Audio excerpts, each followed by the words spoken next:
Le cri du cœur face à la déchéance française. Regardez cette image, ce n'est pas une fiction, c'est le cri d'une France qui ne se reconnaît plus. Nos enfants sont terrorisés à l'école, voire et d'autres sont harcelés. Pendant que la violence s'installe dans les salles de classe, l'État répond par une surveillance accrue des citoyens. On nous demande nos cartes d'identité pour accéder au web, pour ficher nos opinions. C'est le monde à l'envers.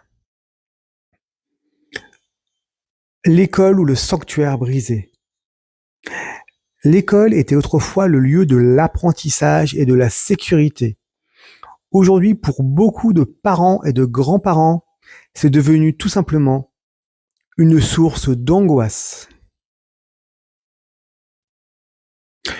Quand une tentative d'assassinat par un élève de troisième devient un fait divers parmi d'autres, c'est que le contrat social est rompu. La peur a changé le camp.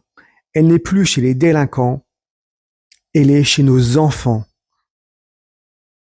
C'est terrible. Rien que de dire ces paroles, j'en souffre. La seule réponse, c'est quoi? C'est le contrôle. Voilà. La réponse du pouvoir, c'est quoi? Plus de sécurité? Non, pas du tout. Plus de contrôle sur les honnêtes gens. Sous prétexte de nous protéger, on veut nous imposer une identité numérique pour surveiller ce que nous disons et ce que nous pensons, voire même pour nous dire ce que nous devons penser.